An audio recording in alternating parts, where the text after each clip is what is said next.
อ้าวโอ้ซาลี่บ่นี่แบบบทซาลีบ่นี่นะซาลี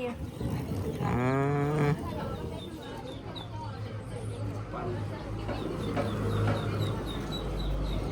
มันหินเนาะ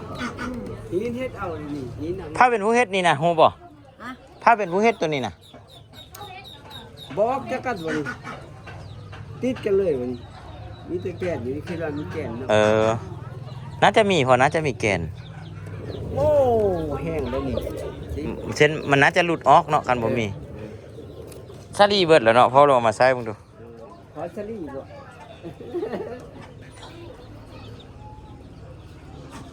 มาเลาะบานเผามงพี่น้องมื้อนี้นะสบายดีเด้อพี่น้องเด้อผู้ใดที่มีโอกาสได้เข้ามาเบิ่ง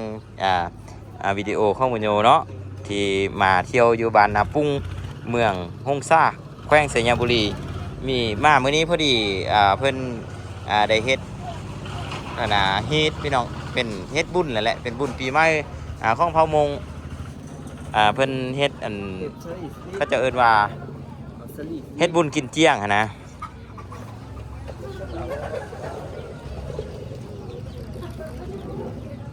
น่าจะทอดออกได้น่าจะทอดออกได้อยู่เพราะเรื่องยกออกดูแหบเอาหรือว่ามันเป็นโฮงมาเกือบชุดบ่ว่าที่เส้นเขาต้องยกบุแฮดอก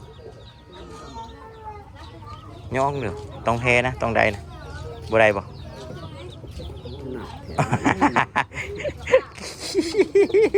น่าจะมีแกนครับมือแกนมันรุดแล้วน่าจะเอาไม้ใช่แหละเพิ่นเฮ็ดนี่เพิ่นเอามาติดนี่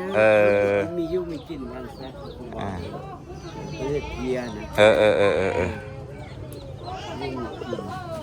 ที่นั้นก็ติดใช่บ่หันก็ติดแล้วพี่น้องอันนี้ก็ติดหาใกล้ติโน้มันนี่ก็ติดเฮ็ดฮีทพี่น้องมันก็จะเฮ็ดฮีทเดี๋ยวพี่โยสิพาไปเบิ่งเศร้าพะมงเด้อมันก็จะขาไก่ตู้ก็ติดโอ้มีไก่ต่อหลายตัวเลยโอ้ไก่ต่อบักไล่พุ่นน่ะพี่น้องเอ้ยหันอีกหันอันนี้เพิ่นว่าติดหาไก่น่ะพี่น่ะบักไล่โตพี่น้องนี่ตัวนึงนี่ตัวนึงไก่ต่อหรือไก่ป้าไก่ต่อโอ้ไก่บักไล่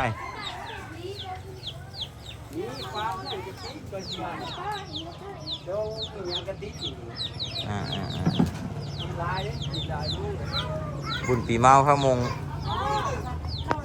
เบิ่งไผเบิ่งผู้สาวเดี๋ยวนี้เด้อไก่ไล่เนาะโชคดีได้เฮามามื้อนี้นะเอ้าคือค้าไล่โตแท้หลายคนกินบ่หรือว่าต้องเฮ็ดอันให้เฉพาะลูกแต่ละคนบ่หรือแนวใดคือว่าไล่โตแท้นี่พี่น้องพาพี่สาวมาเบิ่งพี่สาวเดี๋ยวว่าไล่คนก็มาเบิ่งหน้าเนี่ยซื้อยังก็ลืมซื้อแล้วดิเศร้าใจว่าเขาคานซ้ำมือแล้วเร็วนะเบิ่งกองไอ้จากบ้านเดี๋ยวว่ามื้อนะซ้ำมือข้าไว้3 มื้อได้ไก่นี่ฮะข้าไว้กิน3 มื้อนะเพราะมื้อนะครับเพราะว่าขล่ำไปไว้ลิ้นบุญแล้วก็เป็น3 มื้อนะบ่ได้เฮ็ดอยู่เฮ็ดกินวันซะเฮ็ดไว้มื้อเดียววันซะแม่นแนวนั้นบ่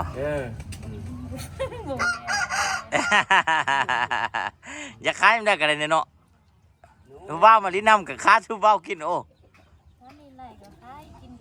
อีพอเปเปเปาอีโอเปเปาอีเจ้าสาร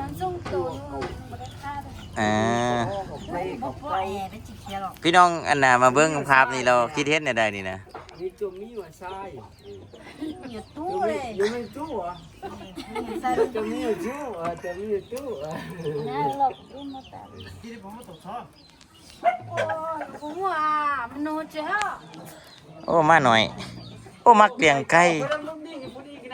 ป่าไก่แถวว่าละไก่บักไล่เนาะไก่ต่อไก่นั่นเนาะ3 4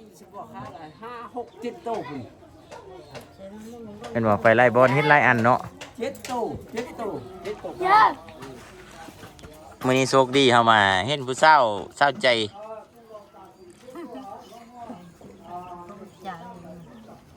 อันเราชั่วที่จะรถตา ผู้บ่าวมาเบิ่งหลายก็เข้าใจ ตอนนี้มีคนเบิ่งอยู่200คนพุ่นน่ะ โอ้200คนมัน หลาย เคยเห็นอายบ่แต่ก่อนเคยเห็นอายบ่บ่เคยเห็นบ่อืม อายุใส่กับ อยู่ไสหญ้า ตีตาสิโยเอ หาก็มานี้มาอยู่แต่ละเทื่อมาแต่บ่ได้แวะจักเทื่อบ่ได้แวะลิ้นบานน่ะปรุงจักเทื่อ ลิ้นนี่ก็มีเสา มื้ออื่นมีเช้าหลายบ่มื้ออื่นน่ะ ก็มีอยู่แบบปีใหม่แล้วเขามันอยู่ทุกคน อ๋อ ยังเห็นเสางามกับมือหนาได้ มื้ออื่นเนาะประมาณจักโมงเขาเจ้าเริ่มเฮ็ดน่ะ เล่นเก้าโมง10 โมง 8 โมง 9 โมง 10 โมงบ่ฮู้จักเขาเจ้าติ มันงูก็มันลงก็ได้ ถามลิ้นเนาะแต่เขาเจ้าขี้คุยติอยู่แถวมอนี่เขาเจ้าเฮ็ดจักบานเฮ็ดฮะ น้องใหม่เตี้ยแล้วอันเอาบุ้งมีได้บ้านนี้ โยงซ่านนี่นะเออ ทุ่งซ่ามีได้บ้านนี้มองทุ่งซ่าแล้วก็มีอีกบ้านบ้านอันนั้นเป็นบ้านเขาไปอยู่กินเยี่ยวกินเยี่ยว เออ กินเยี่ยวแต่มันอยู่ไกลแล้วเยี่ยว บ้านยังเกาะ มันกินเยี่ยว กิ้วงิ้วเออ ไปทุ่งซ่าไปห้องบ้านท่านเราแยกไปไกลแล้ว อืมพุ่นอยู่มาซาพุ่นนะบ่ทันเฮ็ดพิธีจะเฮ็ดพิธีอันนั้นบ่ได้มาเฮ็ดก็จะเฮ็ดพิธีอันนั้นคนหลายเนาะแม่นบ่โอ้อ้ายเป็นเดียวสบายดีอ้ายสบายดีทุกคนเด้อที่เข้ามาเบิ่งสดตอนนี้เศร้าเสื้อดำนี่ตำอยู่ซอบถามแล้วเนาะเพิ่นซื้อเศร้าใจเป็นลูกเศร้าล้าของอีพ่ออีแม่อยู่นี่เด้ยังสดอยู่สิได้ค่ายออกแล้วเด้อปีใหม่นี่แหละปีนี้เด้อเดี๋ยวบ่มีให้สนใจเด้อ ให้ สนใจติดต่อได้ วิดีโอน้ำมาพี่โอก็จะจึงฮูนี่ว่าพี่น้องถ้า ตัวนึง ก็ อ่ะ ตัวมาก็ตัวเดี๋ยวก็ตัวรอ ตัวโหนตัวยังบ่เป็นเนี่ย ถ้าสนใจแล้วติดต่อมาได้เด้อว่าซั่นเบอร์โทรเด้ให้เบอร์โทรได้บ่ เอาตัวเนาะลากตัวเนาะ บอกเบอร์โทรแม่เบอร์ WhatsApp ก็ได้นี่ เด้อเจ๊ก็ดูนะถ้าบ่ต้อง เอาบอกเบอร์ WhatsApp ไอเด้อ ว่าโอ้ยนี่ให้ยืมบ่ได้ บอกได้บ่อันนี้เอื้อยเนาะอันนี้เนาะ อันนี้มัน เอื้อยไผบ่โอ้เอื้อยไผ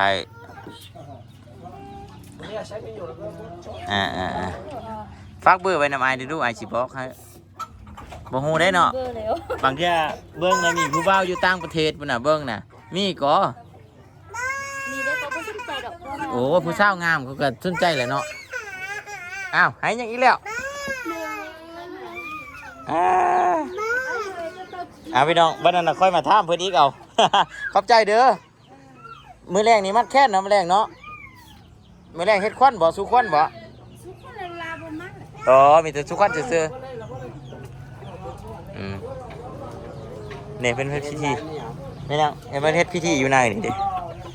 เด้มันเฮ็ดพิธีอยู่ในนี้นี่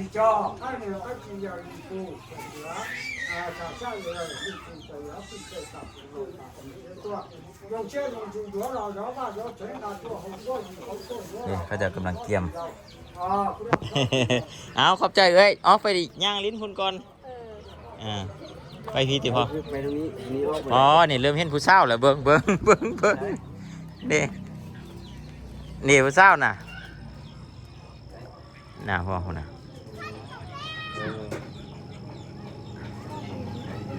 นี่กลับมา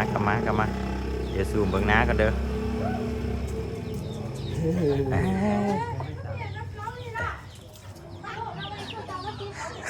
ยอกซื่อๆแล้วพี่น้องเนาะผู้บ่าวเห็นผู้สาวก็อยากเห็นก็ผู้ใดมาเบิ่งก็บางเทื่อเป็นผู้บ่าวโอ้สอบเบิ่งผู้สาวเลยหนูบุญยูว่าซั่นไปถึงทางขึ้น ทางเทิงก็มีอยู่บ้านเฮานี้พ่อมงมีแต่อยู่นี่เนาะเออมาเที่ยวลิ้นเด้ แม่นมาเที่ยวลิ้น อยู่สายไหม อยู่ไสยะ สัญญานี่ เจ้าเคยเห็นบุญยูอยู่บ่ บุญ เคยเห็นคอยอยู่บ่เคยเห็นอยู่ในโทรศัพท์บ่ เค เคยอยู่เคย เคยเห็นบ่อ๋อ ว่าบ้าเจ้านี่มันมาคุ้นๆนะ จะเป็นลูกชายเพิ่นอยู่นี่บ่ แม่เราก็เป็นลูกชายเรา อ๋อ คณะบาลนี่ เออ ก็มหันต่อเจ้าต่อ เป็นคณะบาลเนาะ ทุกหลังได้ไปกับมาเล่นน้ำกัน โอ้อันสำนักบาลบ่หรือเฮือนสำนักบาลเฮาอยู่ไส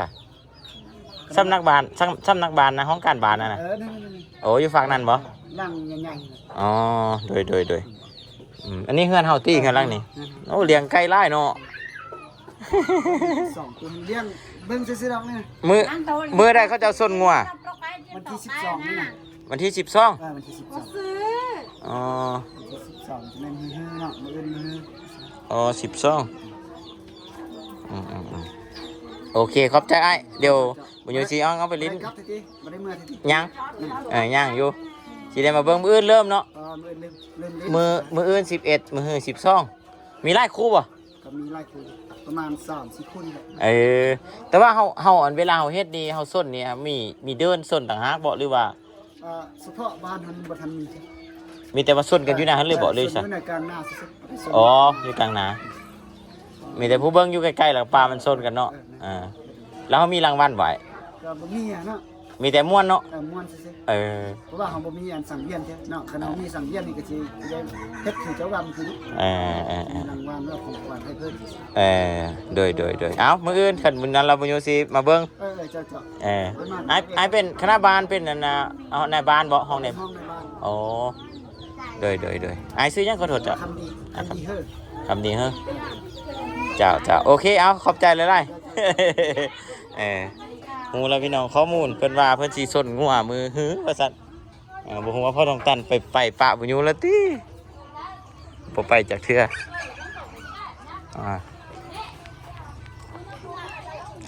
เอาพี่น้องหวังว่าทุกท่านทุกคนก็สิเห็นไล่ย่างนำบุญยูเนาะในวิดีโอก็บุญยูก็ขอบอกขอบใจโอ้ยโทษนี่งัวนี้มันงัวเกี่ยมไว้ส้นบุญยูถ่ายวิดีโอเด้ผู้ใดที่อยากเบิ่งวิดีโอภาพเต็มจอเบิ่งอย่าโทรทัศน์ใหญ่ก็เข้าไปเบิ่งในช่อง YouTube บุญยู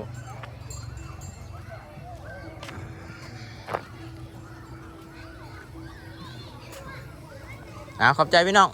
สถานที่ส้นงัวเพิ่นว่าอยู่ทุ่งนาเพิ่นว่าเด้เพิ่นสิไปส้นอยู่ทุ่งนาเพิ่น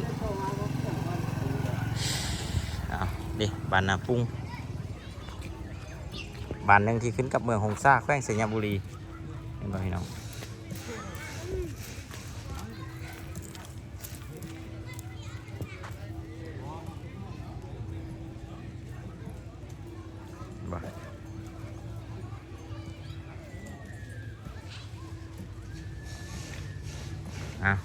ขอบใจพี่น้องเด้อเดี๋ยวติดตามเบิ่งคลิปต่อไปอีกตึมขอบใจหลายๆทางนั้นยังเคาะโป้งๆอยู่